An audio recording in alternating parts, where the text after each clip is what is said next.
Pada kesempatan kali ini saya akan membagikan tips untuk merawat burung merpati kolong kita supaya tetap sehat walaupun di musim hujan. Ingin tahu caranya? Pantengin channel ini sampai akhir. Tetap di channel Darat.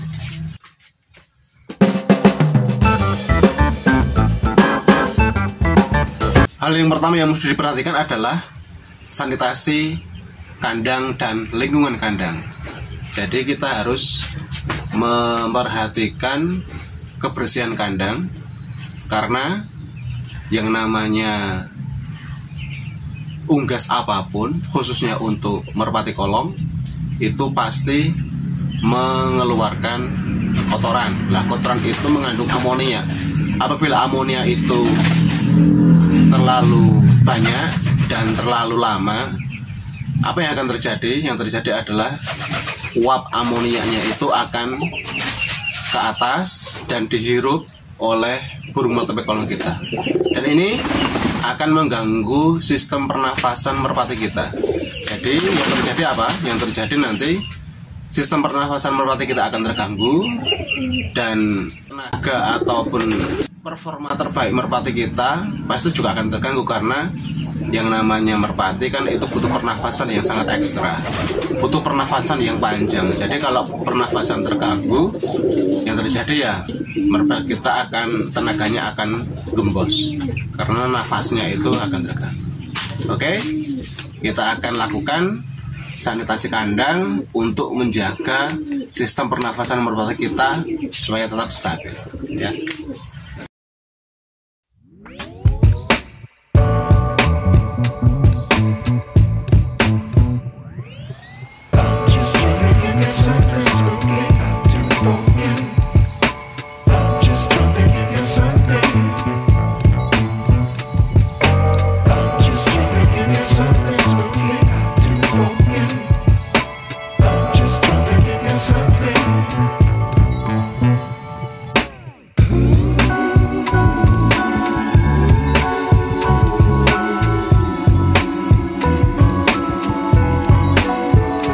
Halo, masih di channel Daraku. Langkah yang pertama tadi memang harus dilakukan minimal 3 hari sekali, yang paling baik setiap hari. Jadi kalau kita tergantung kesibukan kita, kalau kita sempatnya 3 hari sekali ya nggak masalah 3 hari sekali, tapi jangan sampai terlalu lama karena akan menumpuk di dasar kandang dan akan menjadikan zat amonia itu menguap ke atas dan dihirup oleh merpati kita sendiri. Jadi untuk dasar kandangnya, alat dasar kandang itu saya sengaja menyebarkan sekam supaya apa? Yang pertama untuk gampang dibersihkan, yang kedua supaya nanti kotoran itu akan bercampur dengan sekam, dan itu bisa digunakan untuk pupuk tanaman kita, apakah itu tanaman hias ataukah itu tanaman palawija atau cabai atau tanaman-tanaman yang lain. Jadi walaupun itu nanti kita buang, kita bisa langsung berikan ke tanaman-tanaman yang ada di sekitar rumah kita. Langkah yang kedua itu adalah kualitas air minum agar tetap terjaga. Ya, kita akan lihat kualitas air minum apa yang dimaksud. Kita akan lihat. Langkah yang kedua adalah menjaga kualitas air minum merpati kolong kita supaya tetap segar atau tetap sehat. Di hadapan saya ini ada 2 wadah yang saya gunakan. Ini untuk perbandingan saja. Yang pertama adalah wadah air minum untuk unggas, yang di sini bisa dilihat tertutup rapat, dengan yang terbuka adalah bagian bawah untuk cara merpati kita minum. Yang kedua adalah sebuah rantang di mana ini terbuka lebar ya, tidak ada tutupnya. Ini bisa dikatakan Kalau menggunakan yang ini,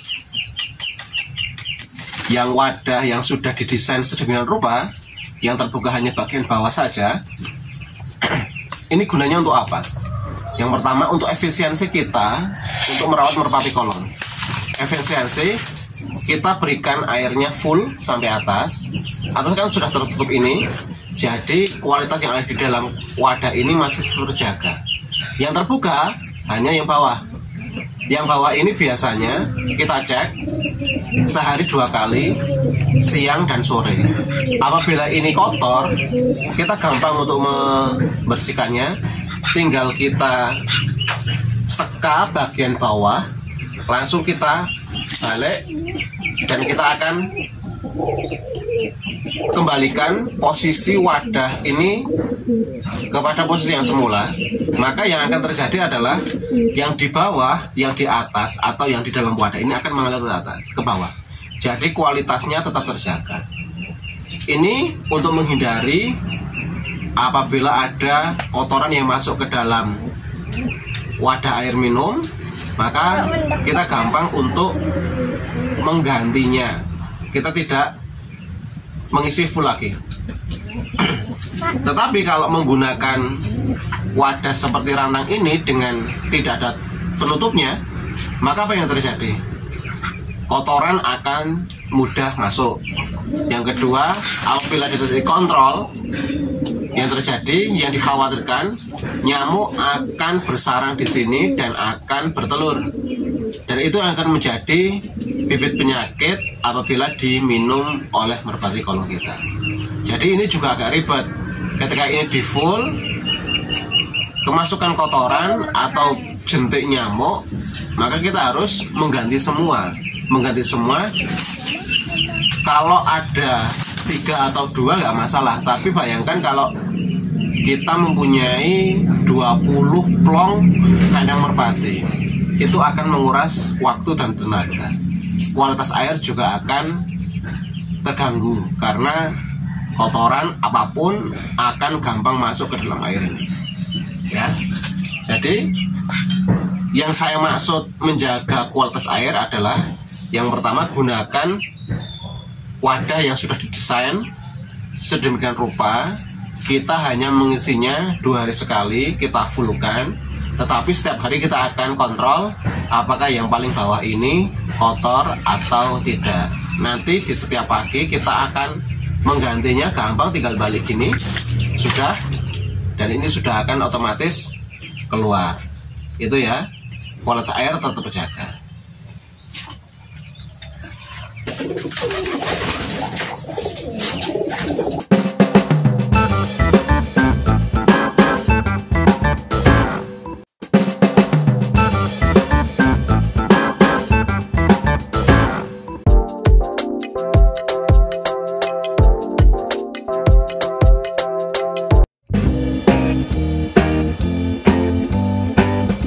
Halo guys, itulah 2 hal yang bisa saya bagikan kepada para pencinta merpati kolong supaya merpati kita tetap fit, tetap stabil, tetap sehat walaupun musim hujan telah tiba. Ingat, yang pertama adalah sanitasi lingkungan harus terjaga. Yang kedua adalah kualitas air minum harus tetap terjaga, sehat dan kesegarannya. Oke guys, sebelum saya tutup, saya ucapkan terima kasih kepada teman-teman yang sudah berpartisipasi di channel ini lewat kolom komentar. Apabila di situ ada informasi yang lebih penting dan bisa di-share kepada peternak merpati kolong yang lain, silahkan tulis di kolom komentar. Semoga itu bisa menambah wawasan dari merpati kolong kita yang ada di manapun tempat berada. Ya, bagi teman-teman yang menganggap video ini bermanfaat, silahkan tekan tombol like dan subscribe sebagai bentuk apresiasi kepada kami membagikan video ini. Dan sampai jumpa, bertemu lagi di video selanjutnya.